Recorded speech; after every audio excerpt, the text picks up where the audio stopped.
Life and ministry of Jesus Christ in chronological order.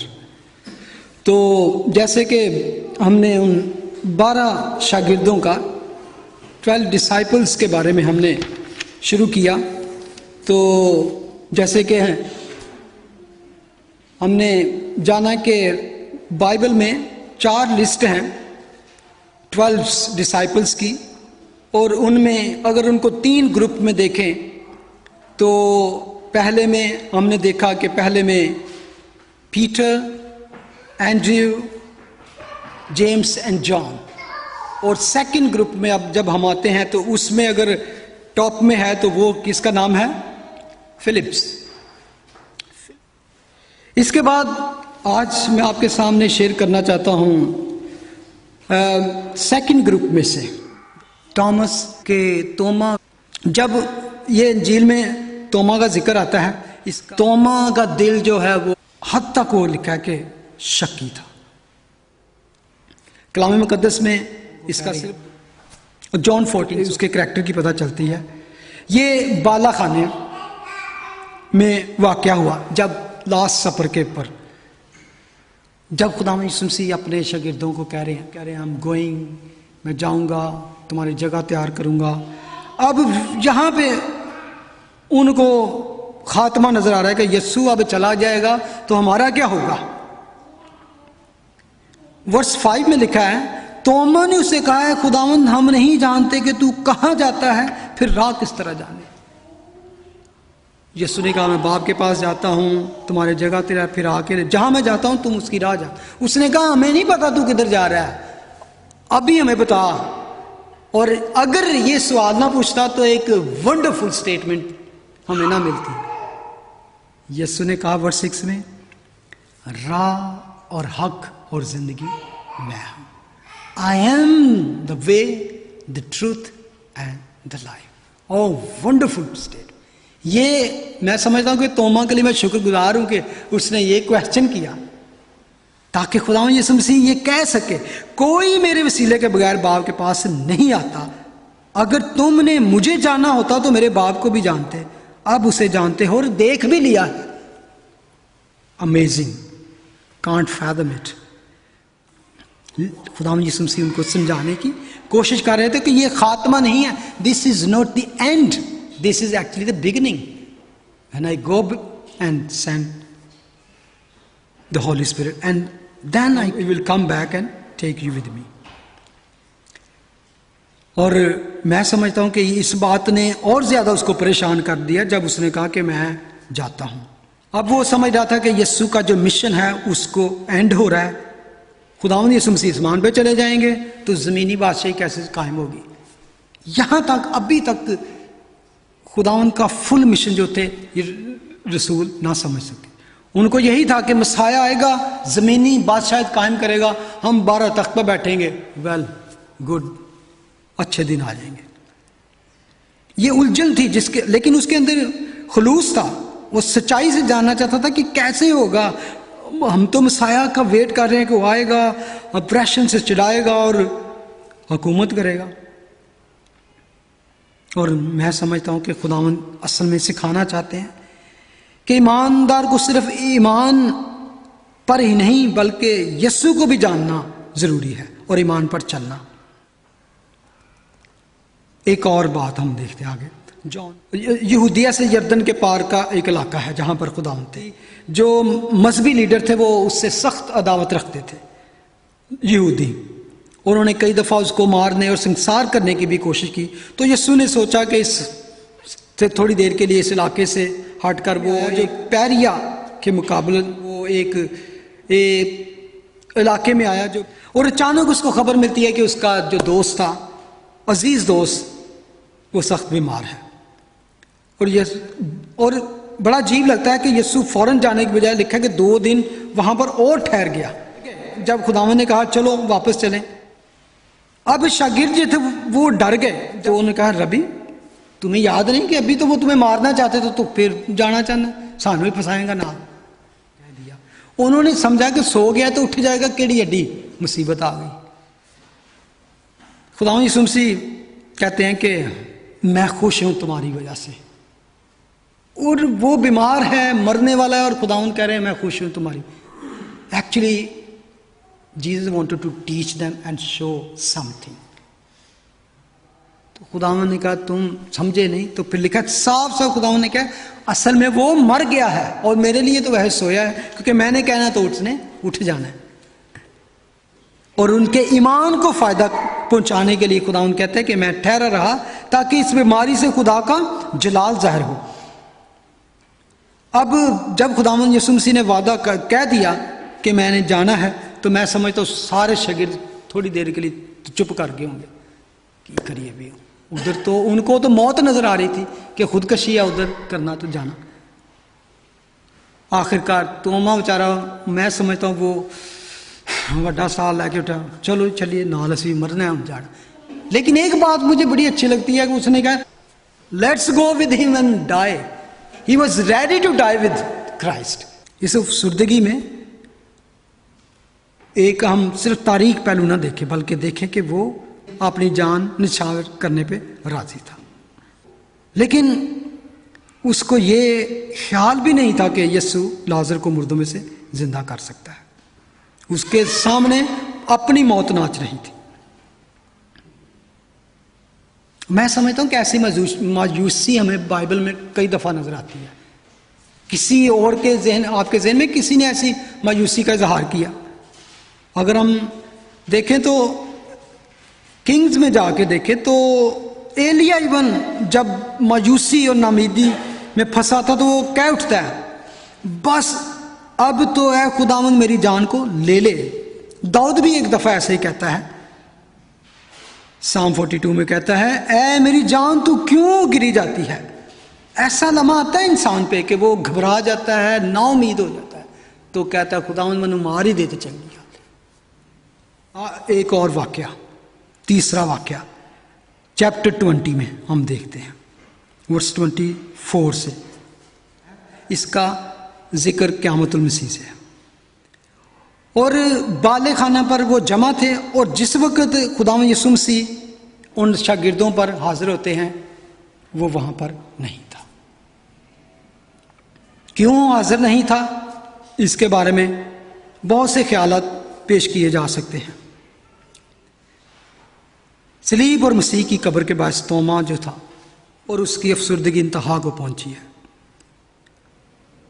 मैं समझता हूं जब ये बात हुई होगी कि यीशु मर गए, मसलूब हो गए, चले गए, वो कहता होगा आई टोल्ड यू, मैंने तो पहले ही कहा था उसने चले जाना है, वो मर गया, मैं अभी तक जिंदा हूं, I want to die with him. लेकिन वो तो अकेला ही चला गया। He was actually discouraged, he fell rejected, left out or forsaken। ये था शायद खुदावन ने छोड़ ही दिया, मैं तो उसके साथ जाने को, अब हमें पता ही नहीं, मैंने कहा था हमें पता ही नहीं है किधर जा रहा है, बता हमें।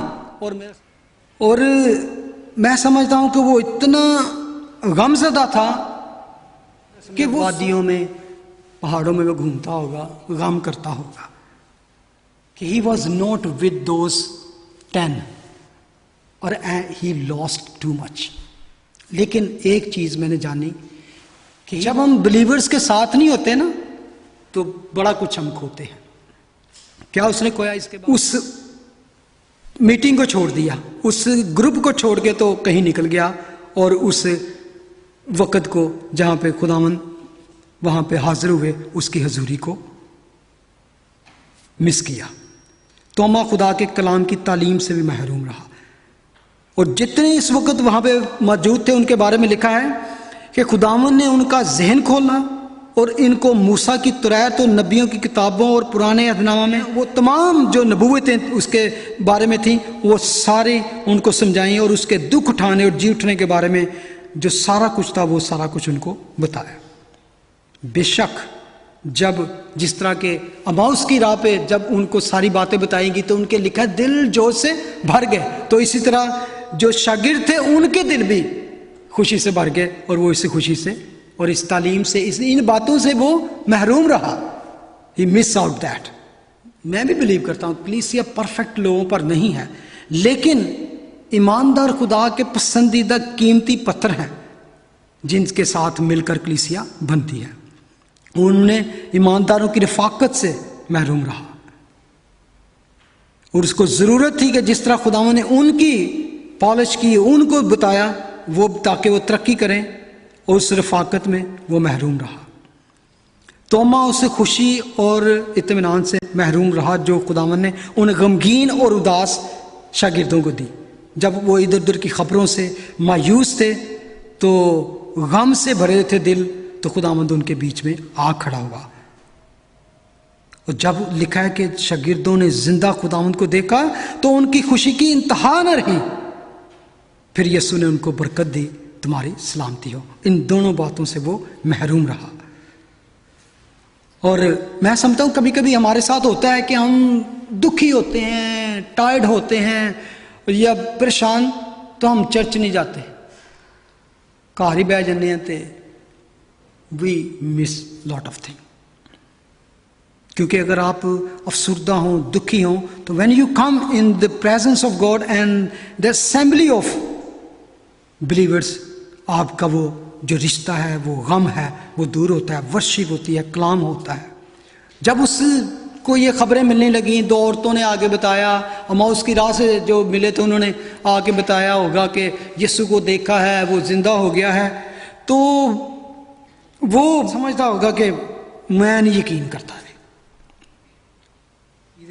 वो खुदावंद यीशु मसीह ने क्या किया, जब वो हाजिर हुए तो उन्होंने क्या किया, उन्होंने सोचा हम किसी भूत को देख रहे हैं। याद है ना, वो कहते हैं कि वो डर गए कि शायद हम किसी गोस्ट को देख रहे हैं। खुदावंद यीशु मसीह ने कहा, उनका खौफ दूर करने के लिए यीशु ने कहा, उसने अपने हाथ पांव दिखाए उनको और उनको यकीन दिलाया कि मैं ही हूं, मुझे छू कर देखो, कीलों के निशान दिखाए। इस बात पर मैं समझता हूं कि उसका शक और ज्यादा बढ़ गया होगा।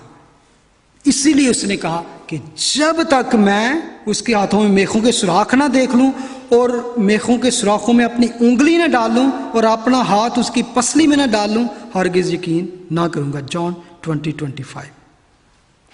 उसने ना तो औरतों का यकीन किया, ना उन शागिर्दों का यकीन किया, ना उन भाइयों का जो अमाउस की राह पर थे। दूसरे शागिर्दों पर भी यकीन ना किया। अब मैं एक बात सोच रहा था कि वाई नॉट, खुदावंद यीशु मसीह तो हर जगह हाजिर हो सकते, जहां तोमा था वहीं हाजिर हो जाते। उसको तो पता था कहां पर था, चलो वहां नहीं हुए, जब फिर आया तो फिर हो जाते। क्यों पूरा एक हफ्ता वेट किया? Why he was waiting? फिर वो जब उनके साथ संडे वाले दिन फिर वहां मौजूद था, फिर यीशु हाजिर हो गए। ठीक 8 दिन हम, ठीक है, हम घरों में इबादत करते हैं, हम उधर भी दुआ करते हैं, लेकिन खुदावंद चाहता है कि बिलीवर्स की असेंबली हो। और मैं इस पे जितना भी गौर करता, खुदावंद तो किसी जगह पर भी उसके शक दूर करते, जहां पर भी था। इतने दिन उसको क्यों गम में रहने दिया? लिखा है कि फिर वो जब इकट्ठे थे 8वें दिन, तो खुदावंद बीच में आ खड़ा हुआ और उनसे कहा, तुम्हारी सलामती हो। और इन चीजों से हमें पता चलता है कि जब he want them to be together worshiping, talking about,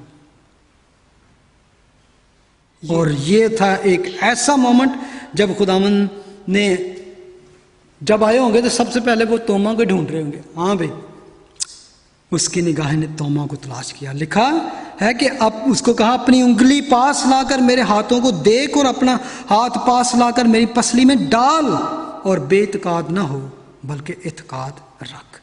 क्या उसने ऐसा किया? नो। तोमा को जो सबूत था वो सामने आ गया। खुदावंद ने ऐसे जब कर दी,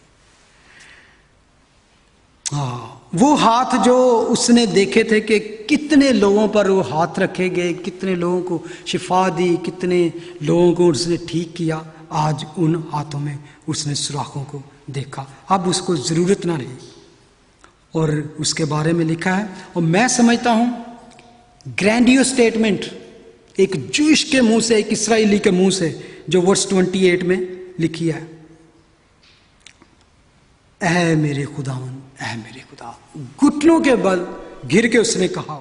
और ये बहुत बड़ा इकरार था, एक बहुत बड़ा कन्फेशन था। My Lord my God, he affirm the deity of Christ, he affirm the lordship of Christ and he believed that Jesus is God. Testimony है, मॉन्यूमेंटल ग्रेट स्टेटमेंट जो आज भी गूंजती है, माई लॉर्ड माई गॉड, ये उसका इकरार था। खुदावंद यीशु मसीह ने इसके बाद एक और बात कही इस तजर्बे से, तू तो मुझे देखकर ईमान लाया, मुबारक हैं वो जो बगैर देखे ईमान लाए। वर्स 29। मैं समझता हूं हम सब मुबारक हैं। हमने मसीह को उस तरह नहीं देखा, लेकिन वी बिलीव। और ये बातें थी, अगर वो ऐसी बातें ना होती तो हम आज उसी तरह तोमा की तरह भी रहते कि जब तक तू हमें अपने निशान नहीं दिखाएगा, जब तक हाजिर नहीं होगा, we are not going to believe. लेकिन खुदावंद ने कहा तू तो देखकर ईमान लाए, मुबारक हैं वो जो बगैर देखे ईमान लाए। हालेलुया। तोमा उसके बाद शायद कभी भी खुदावंद के हाथों के निशानों को ना भूल सका। मुझे एक स्टोरी याद आती है। एक छोटा लड़का था, उसके माँ बाप की डेथ हो गई, वो यतीम हो गया, तो उसके पास कोई नहीं था। तो फिर उसने अपनी दादी के साथ, ग्रैंड माँ के साथ रहना शुरू किया। तो वो दोनों इकट्ठे रहते थे, बिल्कुल छोटा लड़का था। तो क्या हुआ कि एक दिन उस घर में आग लग गई। तो आग में इतनी लपेट में आ गए कि वो बच्चा ऊपर वाली जगह छत पे था, तो उसकी दादी जो थी, उसी ग्रैंड माँ, उसको बचाती बचाती वो खुद हलाक हो गई, लेकिन बच्चा अभी तक अंदर था। तो वो चीख रहा है, चिल्ला रहा है, और घर के सामने एक बहुत हजूम, बहुत ढेर लग गया। तो लोग कोशिश कर रहे हैं और जाने की कोई जगह नहीं, तो बच्चा चीख रहा है। अचानक उसमें, उस हजूम में से, उस भीड़ में से एक नौजवान निकला और उसने पीछे घर के गया और वहाँ उसने चेक किया, तो वहाँ पे उसे एक पाइप नजर आया ऊपर जो जा रहा था। तो वो किसी को बताए बगैर पीछे से ऊपर गया और थोड़ी देर बाद उस बच्चे को अपने ऊपर कंधे पे उठाए, वो आ गया बाहर और उसको उनको दे दिया जो उनको, उसने उस बच्चे को बचा लिया। क्या हुआ, अब ये मसला खड़ा हो गया कि who will take care of this child. अब इसका कोई नहीं है, दादी भी मर गई है। तो चंद दिनों के बाद उसी कस्बे में, उसी टाउन में तो एक बहुत बड़ी मीटिंग कस्बे की बुलाई गई। वहाँ पे जो लोग थे, तो वहाँ पे क्योंकि लड़का जो था आगे खड़ा था सबके सामने, वो बेचारा वो ऐसे आँख नीचे हाथ रख के अफसरदगी के साथ खड़ा था। किसी ने कहा मैं उस, तो हर किसी को मौका दिया गया कि आप क्यों इस बच्चे की टेक केयर करेंगे, तो कोई ना कोई अच्छा रीज़न दो ताकि आपको दे दिया जाए बच्चा। एक आदमी आया तो उसने कहा कि मेरे पास एक बहुत बड़ा फार्म है और ये बच्चा आज़ादी और खुले मैदान में रहेगा, तो मैं समझता हूँ कि ये बच्चा मुझे दे दिया जाए। खुली फिजाओं में ज़िंदगी बसर करना हर कोई पसंद करता है। एक टीचर आया, उसने कहा कि मेरे पास बिग लाइब्रेरी है, लॉट ऑफ बुक्स हैं और ये मुफ्त तालीम भी हासिल करेगा, इसको किसी चीज़ की फ़िक्र नहीं होगी, तो ये एक अच्छा बच्चा बन जाएगा, अच्छी तालीम हासिल कर लेगा, एजुकेशन। एक आदमी, बड़ा अमीर आदमी था, उसने कहा कि मेरे पास, आई एम वेरी रिच, तो मेरे पास मैं उसको तालीम भी दे सकता हूँ, मैं उसको हॉलीडेज़ के पर भी हर चीज़ मैं उसको मुहैया कर सकता हूँ, सैर व तफरी भी, मुझे दे दो, ये लड़का मेरे घर में रहे। और इसी तरह किसी ने कुछ कहा। और इसके बाद जो वहाँ का चेयरमैन था, उसने कहा कि एनीबॉडी, किसी ने और कुछ कहना है तो कहे, नहीं तो फिर हम इसको डिसीजन करते हैं। क्या हुआ कि एक पीछे एक आदमी बैठा हुआ था, खामोशी से, किसी ने उसको अंदर आते भी नहीं देखा। वो बड़ी आहिस्तगी से उठा और आहिस्ता आहिस्ता और उस लड़के के सामने चला गया और सामने जाके उसने अपने हाथ ऐसे उसके सामने कर दिए। वो बच्चा था, जब उसने ऐसे निगाहें उठाई तो एकदम उसने चीख मारी और उसके साथ लिपट गया। उसने कहा, this is the one who saved me, उसने उसके हाथों पर वो जलने के निशान देखे, क्योंकि वो पाइप जो लोहे का था वो आग जैसा दहक रहा था जब वो, क्योंकि पूरे घर को आग लगी थी। तो जब वो उस पाइप से ऊपर गया और उसी पाइप से उसको कंधों पर उठा के वो नीचे आया तो उसके पूरे हाथ बर्न हो चुके थे।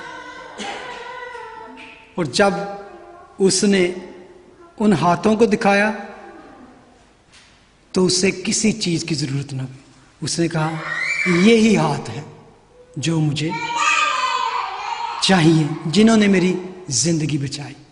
उन हाथों ने, उन जले हुए हाथों ने सारी स्टोरी कह दी। Thomas never forgot the hands of the Lord.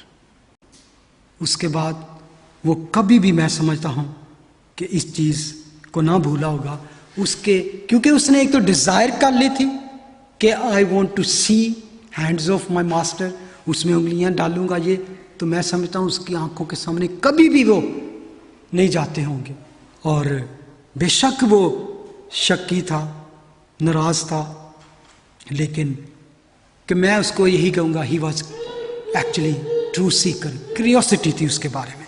उसके बारे में है कि हिंदुस्तान में उसकी खिदमत रही, और उसके बारे में है कि एक दफ़ा वो घुटने टेक कर दुआ कर रहा था तो हिंदुओं ने, वहाँ के जो लोग थे, उन्होंने उसको नेज़ों के साथ उसको छेदा और उसको वहाँ पे शहीद किया। वहाँ पे उसके मकबरा भी है। ये हैं what kind of people God can use. All kind of people, शक्की हों, तासबी हों, बोल्ड हों, कमज़ोर हों, God can use anybody. Let's stand up, will pray for that. Hallelujah. खुदावंद तेरा शुक्र, तेरी हम्द, तेरी तारीफ हो आज की इस शाम के लिए। खुदावंद इस कलाम के लिए हम तेरा शुक्र करते हैं। बेशक खुदावंद हम में बहुत सी कमज़ोरियां हैं, बहुत सी ऐसी बातें हैं खुदावंद, लेकिन तेरे कलाम से हमें ये इनकरेजमेंट मिलती है, तेरे कलाम से ये हमें हौसला मिलता है कि still we can be your vessel in your kingdom. Use us, make us whole. We ask in Jesus' name. Amen.